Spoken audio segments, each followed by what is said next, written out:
If you ain't from Philly, you probably think the cheesesteak conversation begins and ends with beef. But there's a shadow version of this sandwich, a hidden gem that locals keep to themselves. And I only discovered it from my favorite Philly degenerate over at the Are You Garbage podcast. And that sandwich is the chicken cheesesteak. Chicken cheesesteak, hoagie with mayo. Yeah, Love it. Chicken. To the rest of us, it doesn't exist. But today we become locals and we're taking this hidden little delicacy and making major technical upgrades. We're moving past that dry chicken onto something better. This is the confit buffalo chicken cheesesteak. Now usually this is made with like a sliced or diced chicken breast. But again, I'm an outsider, so I'm starting from first principles here. And I want a juicy chicken with good texture, without any worry of overcooking this thing. So for the first improvement, we're upgrading the chicken. And this is some confit chicken thighs that I cooked last night. It's literally the easiest thing you could ever do. And it's kind of important that you do this in advance, which I will explain later. So you want to take your thighs and season them with salt and allow that chicken time in the fridge to dry out and absorb that salt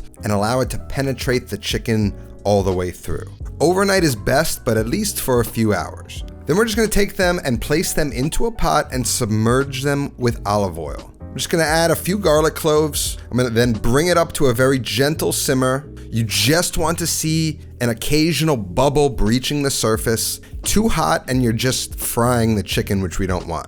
Once you're at the right temp, put a lid on and place it in a 225-degree oven and allow that chicken to cook until it's fork tender and almost ready to fall apart, but still holding together. I pull it around 185 to 190, which yields the right tenderness and the right amount of texture. You really shouldn't feel much resistance when you poke it with a thermometer. Then allow it to cool down a bit, remove it from the oil. Once it's fully cool, we can wrap it up, place it in the fridge, and it's ready to be manipulated the next day. And this is what the chicken looks like the next day. That collagen and all that fat has firmed up. Now, if hot, would shred, but now that it's firm, we can get really clean dices to maintain texture and juiciness and tenderness. So we want to prep the chicken first. We're just gonna cut strips and then cut them into a dice.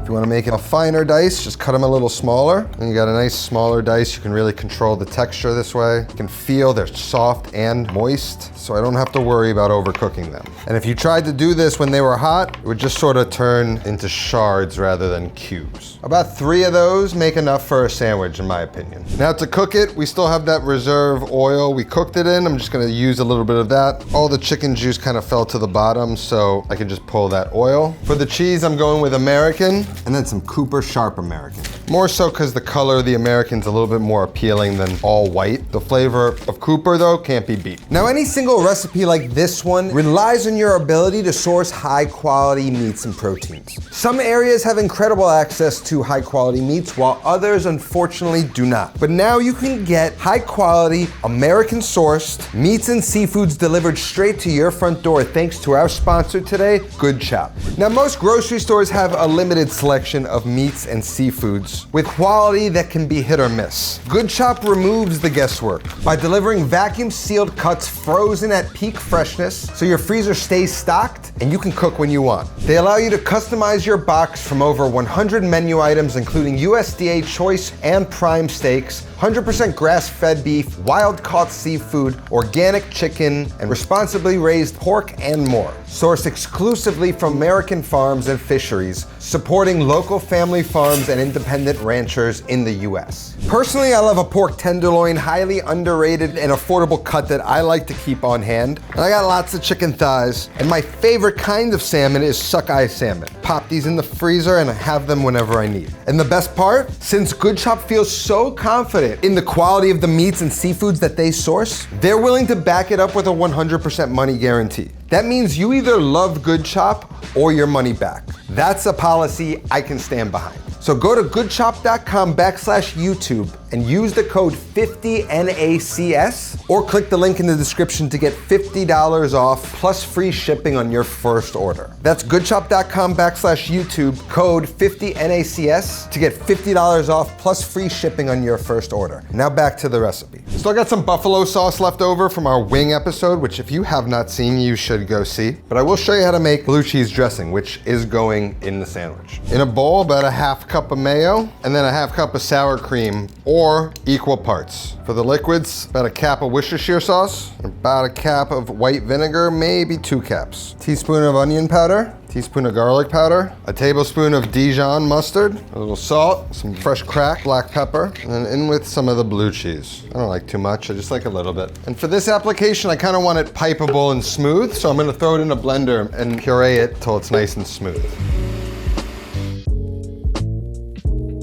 So we've got our sauces. We're gonna finish with the blue cheese, but we're gonna cook with the buffalo. Now we're just gonna make sort of like an umami seasoning to go with it. So in a bowl, I'm just gonna do about a pinch of salt or 2. Black pepper to that, about half the amount of salt. We're going to add about a teaspoon of garlic powder, and then we're gonna add about an equal amount of MSG. That's basically a seasoning you could use on anything. So round and amazing with that MSG, gives certain things the salt doesn't give. Now the new trend with cheesesteak, it used to be an amorosa roll, but it's becoming increasingly popular to serve it on a seeded roll, which in the Northeast are plentiful. So I've got like 2 types here. I think I like the shape and size of this one more, so I'm gonna go with this.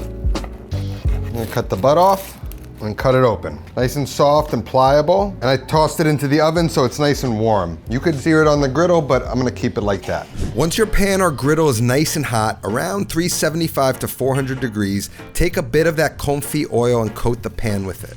Then go ahead and add your chicken and season it with that umami seasoning. And begin tossing and searing the chicken for a few minutes just to warm it up. Now it's already cooked, so all we're looking to do here is basically heat up the chicken and combine it with everything to form a homogeneous mass. Once that chicken is warmed up, hit it with some of that buffalo sauce, get it tossed up and cooking in that sauce, almost glazing the pieces of chicken. Then we can go ahead and start to add in the cheese. And I like to just totally cover that chicken with the slices of cheese and then start chopping it up and folding it to help melt that cheese and to almost glue everything together. Once all that cheese is melted, we can take our bread, hit the inside with some buffalo sauce and some blue cheese, and then we start to scoop our chicken in and fill up the bread. Then all we have to do is top it with a little bit more blue cheese and a little bit more buffalo sauce, and there you have the buffalo chicken cheesesteak. Something I am certainly going to try again next time I'm in Philly. You gotta taste the texture of the chicken. Like, chicken tastes so bad when it's overcooked or the wrong texture, and this is just right. You give me a cheesesteak and a chicken cheesesteak next to each other, probably always going with the cheesesteak. But does that mean having a chicken cheesesteak in your arsenal is not valuable? Not saying that either. This is a very amazing recipe. It's a very good switch from the beef version, and I want you to try it. Recipe's gonna be down in the description, along with a link to my Patreon, where all of my episodes are early and ad-free, as well as we run our cooking school over there. 2 lessons a month, live stream, homework. I kick your butt. Anyway, that's all that I have today. I'll see you next time. Until then, take care of yourself and go feed yourself.